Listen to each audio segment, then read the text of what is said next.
آج ہم چاہتے ہیں کہ وہ 5 بار سال کا ثواب بھی حاصل کرے تو حضرت امام اس کو قبول کرتے ہیں. اور بھی ایسی بہت سی مجلسیں ہیں کہ جن کے اندر حضرت امام مرحوموں کو ممبر کے طور پہ لیتے ہیں، لیکن بیت الخیال میں نہیں ہو سکتا. بیت الخیال جو ہے وہ ذاتی پرسنل عبادت ہے. بیت الخیال کے اندر ایسا کوئی دادا پر دادا جو بیت الخیال میں نہیں تھا، آج ہم اس کو داخل کرنا چاہیں تو وہ نہیں ہو سکتا. اسی لیے بیت الخیال کے اندر روحانی کی دعا نہیں ہوتی، بیت الخیال میں روحانی کا چھانٹا بھی نہیں ہوتا. ہاں، آپ روحانی کی مجلس بنا سکتے ہیں، کیونکہ وہ آدمی جو گزر گیا ہے اس نے خدا کی عبادت کتنی کی وہ خدا جانے اور وہ جانے. روحانی کی مجلس ہو سکتی ہے، لیکن روحانی کا چھانٹا بیت الخیال میں نہیں ہو سکتا. اسی طرح سے ہماری جو چاند رات کی مجلس ہے وہ پیورلی دسوند کی مجلس ہے. دسوند ہی کا چھانٹا ہوتا ہے. اگر میں نے کسی کے پیسے کھا گیا ہوں تو چاند رات کے مکھی کے پاس جا کے میں وہ کھائے ہوئے پیسے کی چھانٹا نہیں لے سکتا، کیونکہ یہ دسوند کا چھانٹا ہے. گناہوں کا چھانٹا اور ہے، وہ بیت الخیال میں ہوتا ہے. اس لیے یعنی ہماری چاند رات کے اندر بھی مرحوموں کا چھانٹا نہیں ہوتا، یہ دسوند کا چھانٹا ہے. وہ مرحوم نے جتنی دسوند دینی تھی اپنی کمانی میں سے دے کے گزر گیا. اب وہ کوئی کمانی نہیں کرتا کہ ہم مرحوم کی دسوند کا چھانٹا لے لیں. یہ ہمارے مذہب کے بعض ایسے اصول ہیں جو ہمیں جاننے چاہیے. مرحوموں کو ہماری تسبیحاں بھی پہنچتی ہیں. میرے ابا کو گزرے ہوئے 30 برس ہوئے. جس دن میرے والد گزر گئے اس دن سے آج تک میں کبھی ان کی قبر پر نہیں گیا. میں نے کبھی بھی ان کی قبر پہ جا کے فاتحہ نہیں پڑھی. مجھے تو پتہ بھی نہیں کہ اب ان کی قبر کون سی ہے. اسی طرح سے میری ماں کو 15 سال ہو گئے، لیکن آج تک ایک بھی دن میں چوکا نہیں. ایک صلوات کی تسبیح نکال کے میں اپنے باپ کی روح کو ثواب دیتا ہوں. اور جب میری ماں گزر گئی تو میں نے دونوں کو شامل کر لیا. صلوات پڑھو اپنے روحانیوں کے لیے، زور سے صلوات پڑھو. اللہ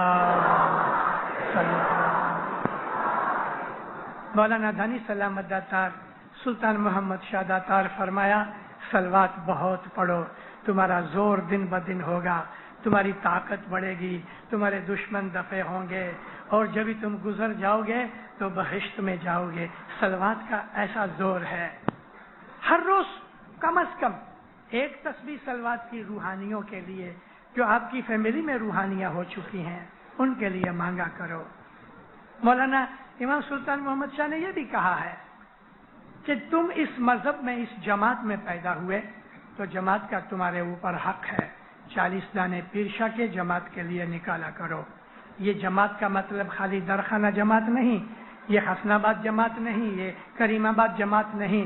یہاں جمل و جماعت ساری دنیا کی جو جماعت ہے، ہم اس کے ثواب کے لیے، اس کی تھینکس گیونگ کے لیے ہم 40 دانے پیر شاہ کے نکالتے ہیں. سجدہ کرتے کہتے ہیں یا مولا تیرے حکم سے یہ 40 دانے نکالے اور یہ 40 دانے میں ساری دنیا کی جماعت کو دیتا ہوں.